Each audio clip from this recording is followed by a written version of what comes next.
कैसे हैं आप लोग। उम्मीद करती हूँ कि आप अच्छे होंगे और मैं भी बहुत अच्छी हूँ। मैं आ गई हूँ आपके लिए एक और नई कहानी लेकर। आज की कहानी का नाम है नागिन और नेवला। आज की कहानी एक अनोखी और दिलचस्प कहानी है जो दुश्मनी और प्रेम के बीच की लड़ाई को दर्शाती है। ये कहानी दो ऐसे प्राणियों के बीच के प्रेम की कहानी है जो सदियों से एक दूसरे के दुश्मन थे, लेकिन जब वे एक दूसरे से मिले तो उनकी दुश्मनी प्रेम में बदल गई और वे एक साथ मिलकर जंगल की रक्षा करने का फैसला करते हैं। चलिए शुरू करते हैं आज की नई कहानी। भूतिया जंगल के अंदर नागों और नेवलों के बीच की दुश्मनी सदियों से चली आ रही थी। नेवलों के राजा ध्रुव अपने शत्रुओं को खत्म करने में माहिर थे। ध्रुव ने अनेक नाग और नागिनों को मारकर उनकी शक्तियों को अपने काबू में कर लिया था, लेकिन उसके सामने एक सबसे बड़ी चुनौती थी नागरानी इशिका, एक इच्छाधारी नागिन जो अपनी शक्तिशाली नागमणि की रक्षा करती थी। इशिका की शक्ति और बहादुरी का पूरे जंगल में नाम था। ध्रुव जानता था कि रानी इशिका से लड़ना आसान नहीं है। उसने नागों और नागिनों को मारने की अपनी चालाकी का इस्तेमाल कर एक योजना बनाई। उसने एक इच्छाधारी नाग का रूप धारण कर लिया और इशिका के पास पहुंच गया। ध्रुव एक साधारण नाग बताकर इशिका से मिलने लगा। इशिका ने उसे अपने कबीले का हिस्सा मान लिया। धीरे धीरे ध्रुव ने इशिका के करीब आने का प्रयास किया और उसके प्रति प्रेम दिखाने लगा। इशिका शुरू में ध्रुव पर शक करती थी, लेकिन उसकी मीठी मीठी बातें और झूठे प्रेम के जाल में वह भी फंसने लगी। ध्रुव का आकर्षण और उसके दिखावे ने इशिका का दिल जीत लिया। जल्द ही वे दोनों एक दूसरे के प्रेम में पड़ गए। इशिका ने ध्रुव के साथ कई दिन और कई रातें बिताई और दोनों ने अपनी प्रेम कहानी को जंगल के हर कोने में बिखेर दिया। ध्रुव, जो पहले इशिका को छलने के इरादे से आया था, अब खुद उसके प्रेम में पड़ गया। उसका दिल अब सचमुच इशिका के लिए धड़कने लगा था। उसने सोचा कि अब समय आ गया है कि वह इशिका को सच्चाई बता दे। एक दिन ध्रुव ने इशिका को जंगल के एक शांत कोने में बुलाया और उसने कहा, इशिका, मुझे तुमसे एक जरूरी बात कहनी है। मैं असल में एक इच्छाधारी नाग नहीं, बल्कि एक इच्छाधारी नेवला हूँ। मैंने पहले तुम्हारे कबीले की नाग नागिन को छल से मारा है, लेकिन जब से मैं तुमसे मिला हूँ मेरा दिल बदल गया है। मैं तुमसे प्रेम का नाटक करते करते सच में प्रेम कर बैठा हूँ। अब तुम ही बताओ मेरी क्या सजा है।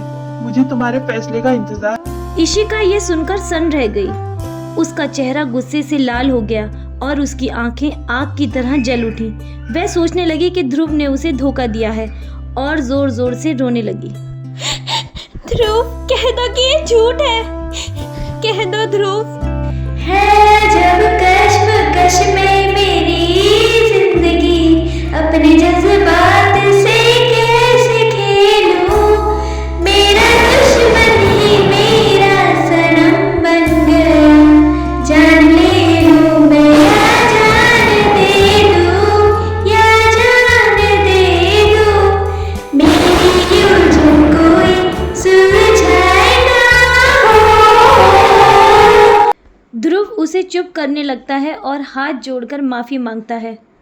तभी इशिका कहती है, तुम मुझे मारने आए थे ना, लो मार डालो अपने हाथों से। अपनी इच्छा पूरी करो ध्रुव। ध्रुव घुटनों के बल बैठ जाता है और रोने लगता है। इशिका ने ध्रुव की आंखों में सच्चाई देखी। वह जान गई कि ध्रुव अब बदल चुका है और उसका प्रेम सच्चा है। इशिका ने गहरी सांस ली और धीरे से कहा, ध्रुव, तुम्हारा धोखा मेरी आत्मा को चीर सकता था, लेकिन अब मैं भी तुमसे सच्चा प्रेम करती हूँ। मैं तुम्हें माफ करती हूँ, क्योंकि प्रेम नफरत से बड़ा होता है। इस प्रकार दोनों अपने अपने रूप और इतिहास को भूलकर एक साथ आ गए। जंगल के हर कोने में उनकी प्रेम कहानी गूंजने लगी। उन्होंने साथ मिलकर नागमणि की रक्षा करने की कसम खाई और जंगल के हर जीव को समझाया कि सच्चा प्रेम दुश्मनी की हर दीवार को गिरा सकता है। इशिका और ध्रुव के सच्चे प्रेम ने न केवल जंगल की फिजाओं को बदल दिया, बल्कि उनके दिलों में भी एक नई उमंग भर दी। उनकी प्रेम कहानी अब जंगल के हर कोने में गूंज रही थी। इच्छाधारी नागिन इशिका और इच्छाधारी नेवला ध्रुव ने मिलकर नागमणि की रक्षा की और धीरे धीरे उनकी दुश्मनी की जगह दोस्ती ने ले ली। अब समय आ गया था कि वह अपने प्रेम को एक नया मोड़ दें, शादी का। ध्रुव ने एक दिन इशिका को जंगल की सबसे पवित्र जगह पर बुलाया, जहाँ सभी जीवों का मिलन होता था। उसने अपने घुटनों पर झुककर इशिका से कहा, इशिका, तुम्हारे प्रेम ने मेरी आत्मा को बदल दिया है। तुमने मुझे न केवल प्रेम सिखाया है, बल्कि क्षमा और विश्वास भी सिखाया है। क्या तुम मुझसे शादी करोगी और हमेशा के लिए मेरी साथी बनोगी? इशिका की आंखों में आंसू थे, लेकिन वे आंसू खुशी के थे। उसने ध्रुव का हाथ थामकर कहा, हाँ ध्रुव, मैं तुमसे शादी करूंगी। हम मिलकर इस जंगल और इसकी शक्तियों की रक्षा करेंगे। मैं केवल इसी जन्म में नहीं बल्कि हर जन्म में तुम्हारी पत्नी बनना चाहती हूँ। यह खबर जंगल में तेजी से फैल गई। सभी जीव जंतु उनके मिलने का जश्न मनाने के लिए इकट्ठा होने लगे, यहाँ तक कि वह नाग भी जिनसे कभी ध्रुव की दुश्मनी थी, अब उनके प्रेम की सच्चाई को स्वीकार कर चुके थे। उन्होंने ध्रुव को अपने कबीले का हिस्सा मान लिया था।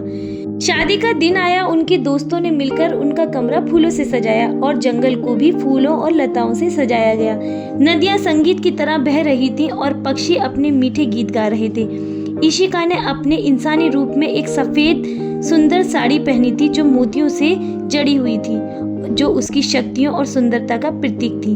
वहीं ध्रुव ने अपने इंसानी रूप में एक सफेद शेरवानी धारण की थी जो उसकी बहादुरी और समर्पण को दर्शाती थी। उनकी शादी नागमणि के सामने हुई जो इस पवित्र मिलन का गवाह बनी। दोनों ने एक दूसरे को जीवन भर साथ निभाने की कसम खाई। इशिका और ध्रुव ने एक दूसरे के साथ मिलकर जीवन के हर सुख दुख में साथ रहने का वादा किया।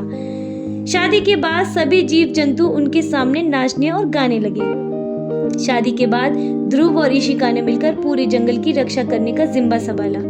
अब उनका प्रेम और उनका मिलन जंगल की कहानियों का हिस्सा बन गया। उन्होंने एक नई परंपरा शुरू की जहां नाग और नेवला एक साथ मिलकर रहने लगे और अपनी पुरानी दुश्मनी को भुला दिया। ध्रुव और इशिका की प्रेम कहानी यह सिखाती है कि सच्चा प्रेम न केवल दिलों को बदल सकता है बल्कि दुश्मनी को भी दोस्ती में बदल सकता है। उनकी शादी के बाद से जंगल में शांति और प्रेम का माहौल छा गया।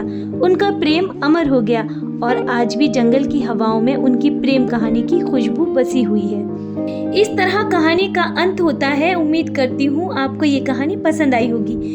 कहानी को अंत तक सुनने के लिए आप सभी का बहुत बहुत धन्यवाद। ऐसी ही मज़ेदार और हॉरर स्टोरीज के लिए सब्सक्राइब करें हमारा चैनल क्रिएचर ऑफ शैडो।